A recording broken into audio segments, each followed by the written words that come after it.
Okay guys, if you're squeamish, you may not want to watch this because what I'm going to do will make you a little bit nervous. But I've done it on most radios I've restored and it works quite well. I learned this from John from Arkansas. All we need to clean up this tuning condenser here is a little bit of hot water and some soap. So let's get the water hot. Alright, there we go. Let's get it nice and wet. Now it's got oil, greasy layer all over it, so the water is going to beat up. But when I soap it, it'll take care of that.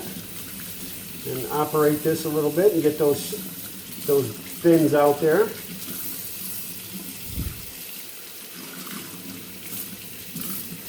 Alright. Great. Now, this will make you even more squeamish. Get a little bit of soap on this thing. Get it good and soapy. Wifey's not home, so I can get away with this. Alright. And just scrub it like you're doing dishes. Or washing your dog, whichever way you want to look at it. So you just get in there and use your plastic brush. Make sure it's a plastic brush and not a metal one or a metal scrubbing pad. Nothing like that. Plastic only. And get in there and scrub it clean. And you'll be amazed at the dirt that'll come off of this thing.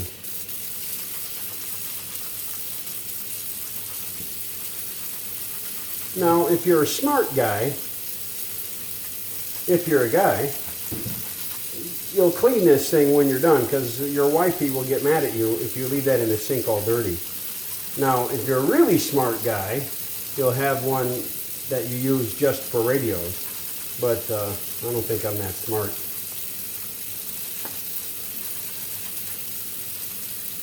Notice no lacquer thinner, no nothing. Let's get these fins clean here. See, if you use this brush, you can get down in between the fins a little bit. Just be careful not to go side to side.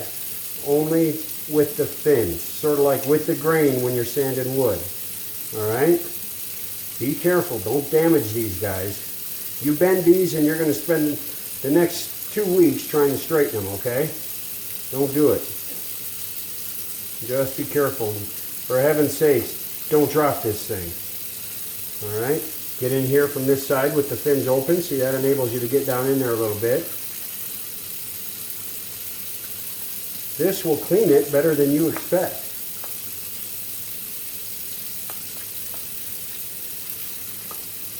And I usually do this kind of fast because I don't want to get caught. Alright. Then you just rinse her off. You really only have to do it one time. You can do it 20 times if you enjoy doing this kind of thing, but once is usually sufficient, twice on the outside. Open it up. Put on a little spray if you have that facility. This wifey loves this because it splatters water everywhere. If you use really hot water, it'll dry faster. And then I use a little bit of compressed air to blow out the bearings.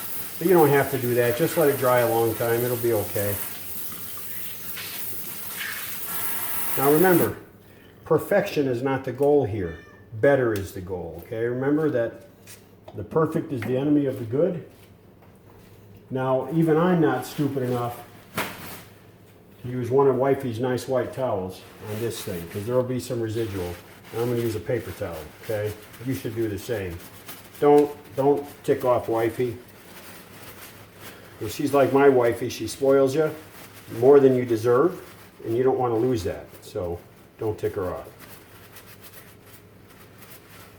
Get it, just pat it dry. Don't get too excited about it. Don't go banging it or anything like that. And then you're going to take air pressure and lower the pressure. Don't shoot it with 110 psi. Okay, guys, just don't do that. It's not. I just don't think that's smart. About 60 psi is sufficient. You just want to get the water out. You're not trying to displace anything. You don't want to damage the bearing that this shaft rides on. You don't want to do anything like that. Just 60 psi, and you're going to blow out that bearing right there. Okay, that's that little ball bearing. You want to blow that out. Okay, and then you want to blow out between the plates. But again, don't get excited. You're going to have plenty of time for this to dry. And especially if it's summertime, it'll dry just fine. And then make sure you clean up after yourself, because that's another surefire way for wifey to stop spoiling you. All right, so clean up. The kitchen is meant for cooking food, but you can get away with doing radios if you, number one, do it when no one else is around, and number two, don't leave a mess.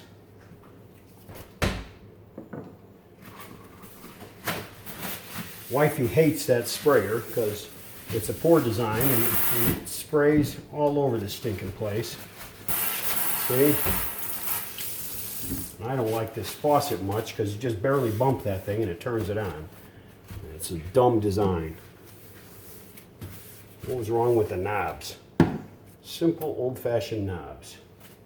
Okay, let's look at this one more time. Put a little light on it.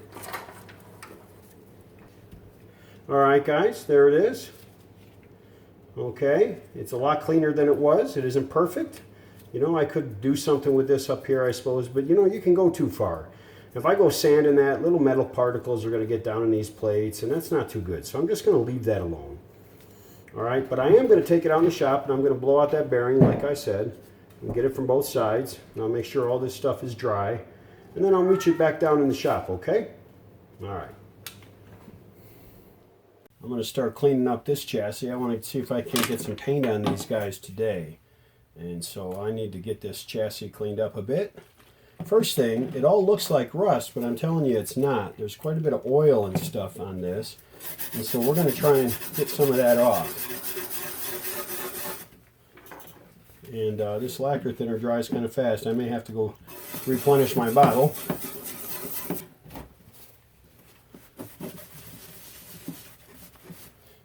I like to clean it with lacquer thinner because when I go to paint it, lacquer thinner will not leave any kind of oily residue.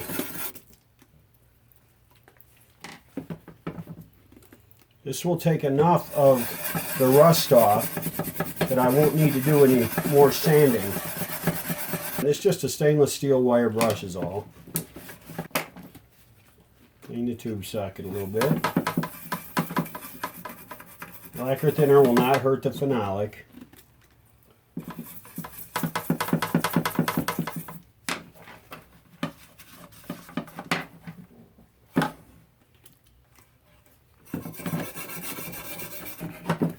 I don't know how this thing got so rusty. I don't know if it was mice. It doesn't smell like mice.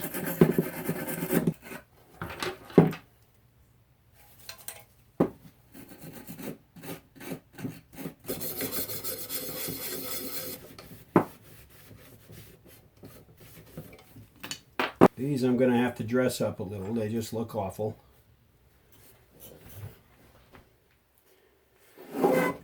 So I will do that, but I'm not going to do it right now because I want to have to clean the wires up maybe a little bit after I paint it anyway. So I might as well just get ready to paint this thing. Okay, now I've got to tape these off, put some tape on all this other stuff, and then I can shoot that rust converting primer. Now that stuff dries clear unless it comes in contact with rust. So that's a useful thing because I don't have to worry about that marking up things too much.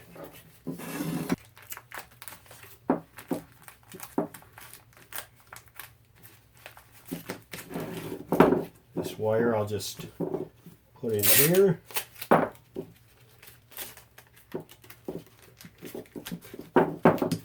of the way.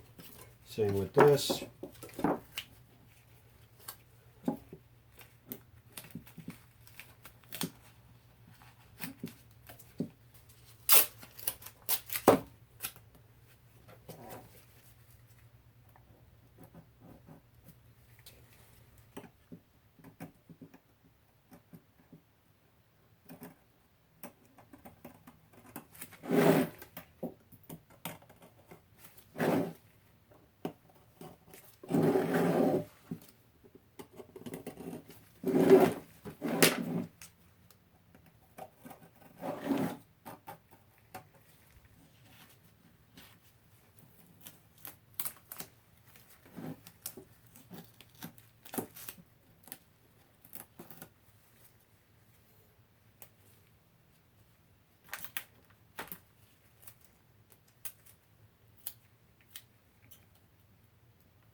Alright guys, let me show you what I'm going to use to paint that chassis. The first thing I'm going to use is this stuff made by Duplicolor, and you can get this on Amazon, I believe, or you can get it over at your auto parts store.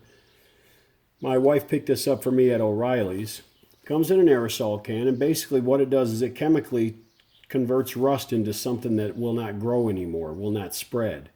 It turns black when it comes into contact with rust. It doesn't turn black immediately. As it chemically reacts, it turns black. So you know it's reacted with rust if there are black areas after you've sprayed.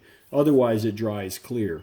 It does act as a primer, and then I'll shoot some filler primer on top of that so that I can sand it and smooth it out a little bit. The high solids primer I can use to kind of help fill those pits a bit.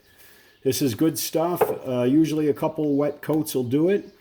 I'll usually spray one real misty light coat on there first to kind of set the stage, and then I'll spray a couple of coats of decent wetness on it so that there's plenty of chemical to react with the rust. After that, I'm going to use some of this basic garden variety Rust-Oleum sandable primer. It's a high solids primer.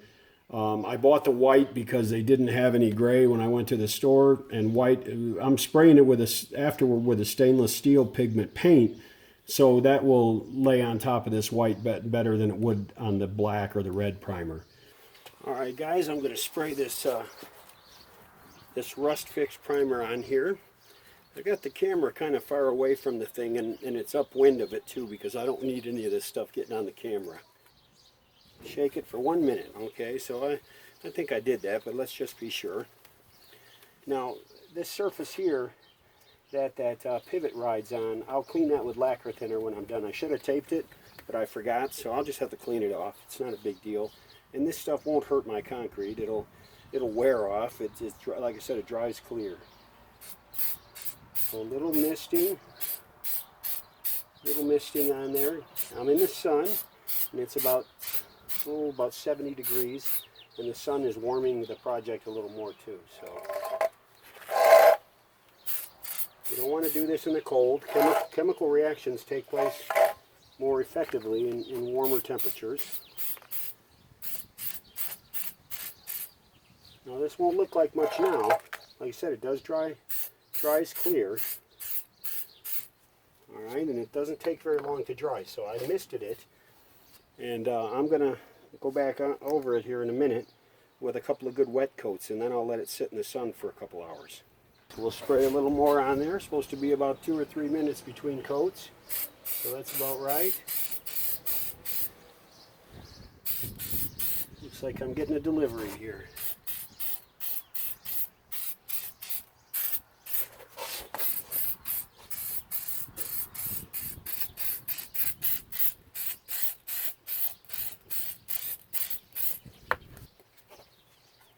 Make sure you get all sides. The breeze is blowing, so it's wasted a lot of my paint, but there's not much I can do about that. Alright, let that dry for a couple minutes while I get my package. I think I just have a 64 gig card coming, but I also ordered a wireless microphone setup, and that might be arriving today too. I'm not sure. How are you, sir? Yes, sir. Here you are. Thank you. Have a good day. Be careful driving.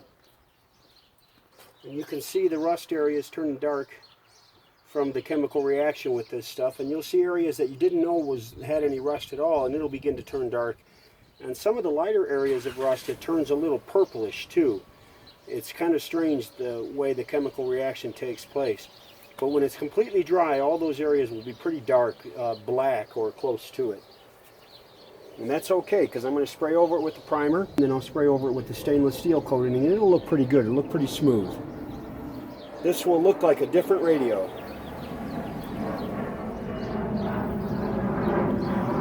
In case you hadn't guessed, I live in the takeoff and landing path of the Salt Lake International Airport. It doesn't bother me because I love airplanes, so every time one goes over, I usually try to look up at it. And there's a small regional airport that's less than 2 miles from my house, and a lot of small airplanes, including experimental aircraft, because the EAA, I believe, flies in and out of here too, members of the EAA. And so there's lots of cool aircraft that fly in and out. A couple of years ago, a B-17 came here, on its tour, and I didn't get to fly on it that time because I didn't know it was coming. But it was the Memphis Belle, and every time it took off and landed, it flew right over my house, not more than 700 or 800 feet from my house. And so I got to see that beautiful airplane do all of its runs. And I wish I had been into video at that point, because I would have videotaped it. There's a beautiful aircraft. But then again, they make money from that aircraft's image, so I probably, there's a chance I might not have posted it anyway. Alright, so this is going to be plenty. This is going to have to dry now. I'm going to let this cure right out here in the sun. And we'll see what it looks like here in a couple hours, okay guys? Alright guys, I'm getting ready to shoot the main chassis now with some rust preventing paint or rust stopping paint. I've masked off from underneath the big openings and so forth. Some of these little tiny openings I'm not going to worry about. They'll be fine. If I get any lacquer on wires or any paint on wires, I can always clean it off. Masked off these wires here. And I took the cans off of the IF transformers because I want to get around the very bottom, and the cans were blocking me from doing that. And so what I have over the top of these to protect these are toilet paper roll cores. Strangely, they fit perfectly. They were just the right size. So they are protecting the transformers from getting bumped or anything. They're not, I mean, it's not a ton of protection, but it is sure better than zero. And if I'm real careful, I won't do any harm to them. And I'll go ahead and spray this, get the rust taken care of. I'll let it cure, and then I'll go ahead and do the other stuff like I described with the smaller chassis. So let's get started. All right, let's shoot some of this on this bigger chassis. Let's see how we do.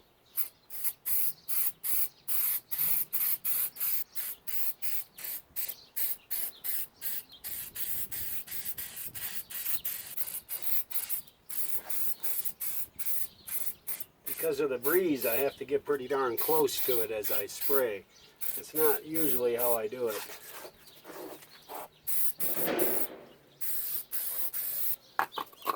Boy, that sure is turning dark, eh?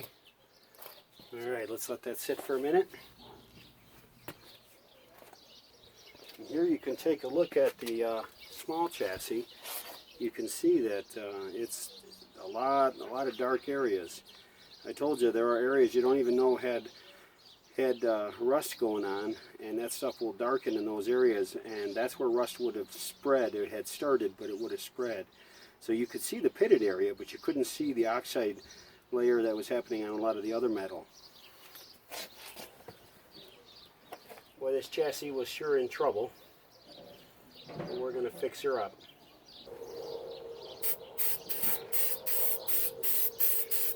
I believe part of the idea with this paint is to keep this wet in order to keep the reaction going until you finally put enough on it.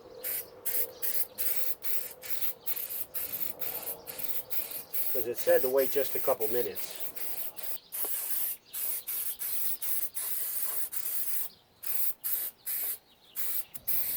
This stuff is pretty self-leveling, so that's a good feature.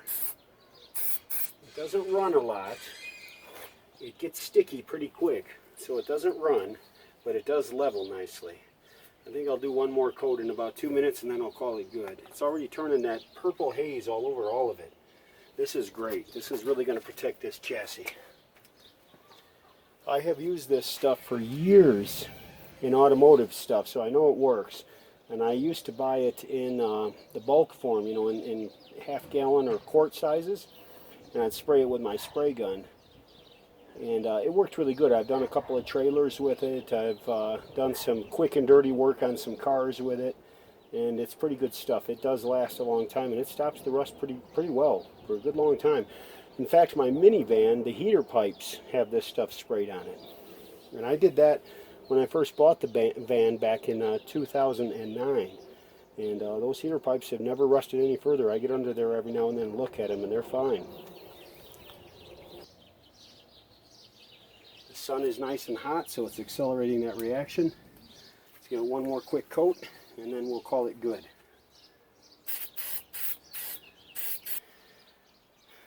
Okay, you can see that this is darkened up an awful lot. This is really doing its thing. I'm going to let it sit in the sun and dry for a while. I'll put it up on my trash can where it gets really warm, and that will accelerate its curing. Yeah, it's pretty sticky.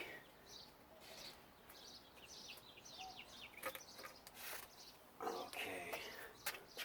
Don't worry about that stuff on my concrete. You can see the other market's already almost gone. It'll go away. Alright guys, here's what the chassis looks like just before I spray the primer on it. You see how dark that rust reacting paint is. It's actually turns out to be more like a primer. But I am going to spray some white primer over this. But there's the sub chassis. And we'll see how it looks after I spray it, okay? Okay, there we go. It's all primed up. There's about 3 coats on there, and it's actually smooth enough that I don't really need to sand it. This filler primer does a great job of filling in those pits, and I don't think I need to sand this.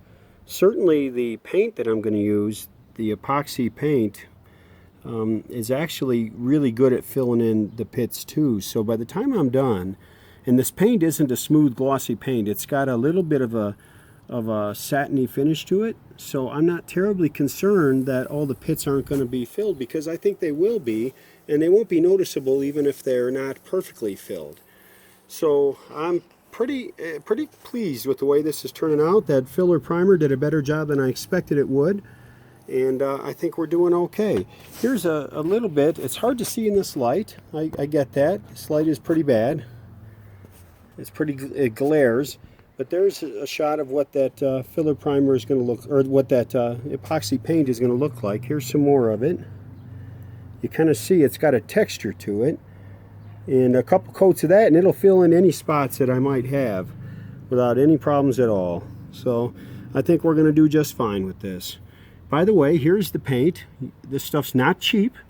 I think I paid about 12 bucks a bottle or a can for it, maybe 14 bucks a can for it, but it does go a pretty long way, because you only need 1 or 2 coats at the most, but certainly no more than 2. And it does dry nice and hard. It provides a real good finish. I used it on that Scott 800B that I did a while back, by the way. So if you want to know what this stuff looks like when it's all finished up, take a look at that radio. Let me take a shot at showing you what this looks like going on. Here we go. We'll give it a shot. You don't have to put a ton of it on there. These cans are nice in that they allow you to spray from just about any angle.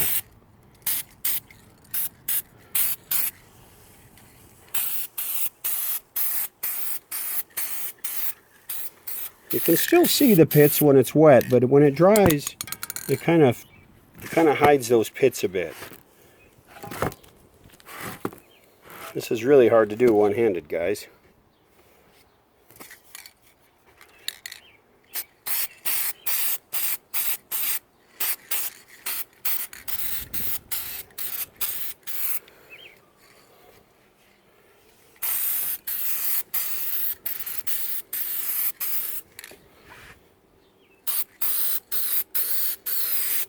I have to kind of keep the camera a ways away from this because I don't want to get paint on the lens. That would suck.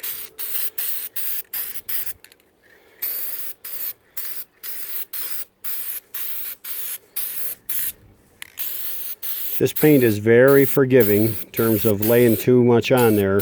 It doesn't run that readily, so it's a nice paint for that. It's very self-leveling and has a really nice professional look to it when it's done.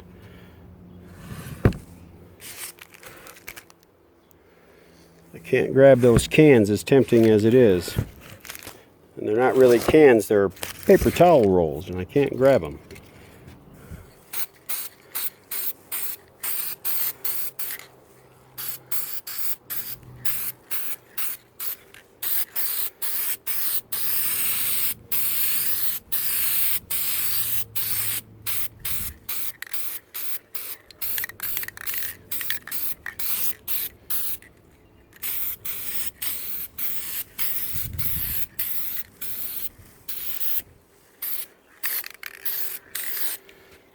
You got to kind of look, and I'll show you in better light what this chassis will look like all finished, but it's going to have a nice look to it. It won't be shiny like this, it'll dry.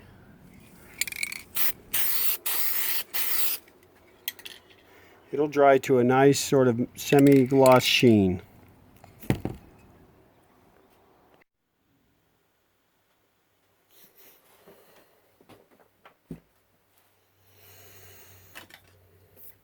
Alright, I have this thing pretty well cleaned up the way I want it. But I'm not satisfied at all with the way these parts here look. I'm going to try something. I told you I was waiting for some rust converting paint. Now, I did show you already the spray stuff, but I also got some brush-on stuff. Okay, this stuff is water-based, and the spray is, of course, not. It's solvent-based, but this stuff is water-based. This is made by Loctite. Henkel Loctite makes this. It's called Extend Rust Neutralizer, and I've heard good stuff about this. It should turn this light rust into a black sort of surface, and then I'll paint it. I'll top coat it with silver, and that'll look better than it looks right now. So I'm not sure if I'm supposed to shake this or not. I think so. It says to apply 2 thin coats, not more than 20 minutes apart, and then you're not supposed to top coat it for 24 hours. So let's see. It's kind of a weird looking stuff. It looks like Pepto-Bismol or something like that. Let's see how this works. It's kind of milky looking. Basically, I think you just spread it on there, nice and thin, and we'll see if this does the trick. Nice and thin. Remember, just about anything that I do is going to wind up looking better than this.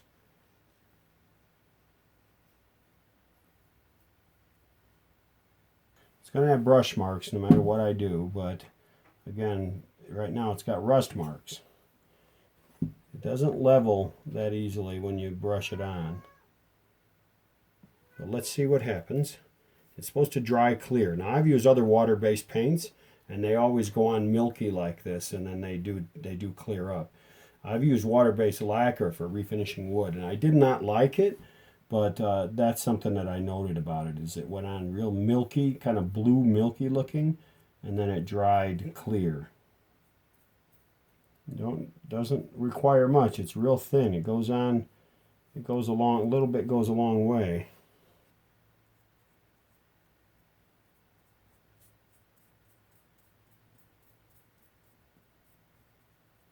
And then what I'll do after this is I've got some oil-based Testors modeling paint, so basically an enamel, and I'll use I've got a matte silver in there that I'll use.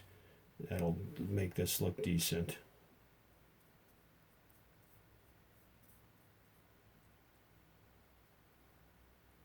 Don't want to put too much on.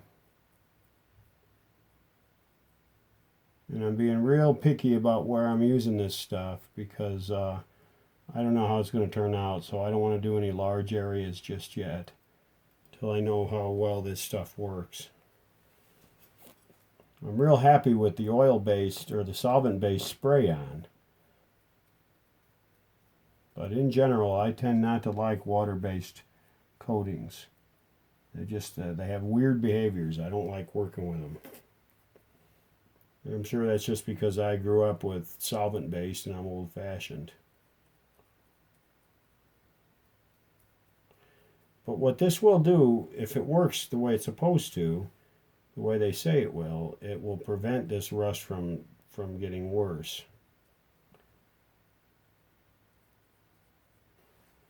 You see that it is drying clear there, and it is turning the rusty stuff black. So it's doing what it's supposed to do. Even if I don't go over it with silver paint, it will slow down the rust from growing on this metal. Now, I don't think that's going to grow that much anyway. I think that what happened with this radio was that a mouse decided it was a good lavatory, and used it that way. Now, the cool thing about this stuff, look at that. It looks like chocolate milk or Pepto-Bismol. The cool thing about this stuff is it cleans up with water. So I'll go rinse out my brush. I'll let this dry. I'll do another coat. It is exactly 2 o'clock. I'll do another coat of 20 after. While we are waiting, let me show you what I have done with. Now I've mounted those. Here are the wings. Here are the brackets for the tuning drum that I've painted, and they turned out really well. That stainless paint looks pretty nice. Okay, the first little coat has pretty well dried or done what it's supposed to. It's been about 22 minutes. So I'm going to go ahead and lay on a second coat, second and final coat according to the instructions. I'm trying to follow the instructions exactly. So 2 thin coats and no more. And no more than about 20 minutes between them. And it does turn kind of purplish, just like the spray-on stuff. Alright. Pretty hard to avoid brush marks with this. I don't know how one would. It doesn't flow out like, like other paints. Not terribly worried about it.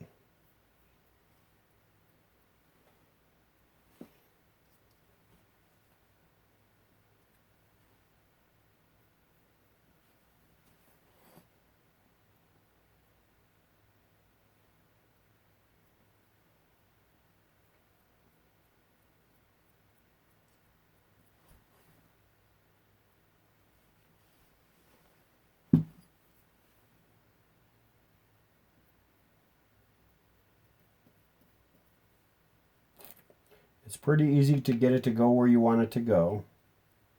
It doesn't want to misbehave. It doesn't run all over the place. I was expecting that it would, being water-based, that it would be real thin and runny. But it's not bad. I actually like this product so far. I like it quite a bit. Don't want to go crazy. I'm going to let that harden, or let that cure. It's supposed to cure for 24 hours before I top coat it. So that's another reason why I didn't go more extensively on it. I'm going to assemble this thing, but I'll be able to still reach this stuff. So, all right, I'll set this thing aside so it's not disturbed, and we'll let it cure. All right, I warned you that this radio would be a little bit of a slog at times. So it's going to take a bit.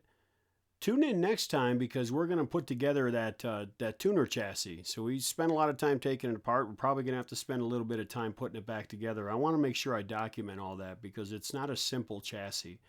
Plus, we're going to have to clean the clockwork on that thing too. So tune in soon for part 5, and we'll get back to work on this thing. And for now, Tuesday night, May the 23rd, this is Michael from your Western Outpost in Salt Lake City. And that's all for now.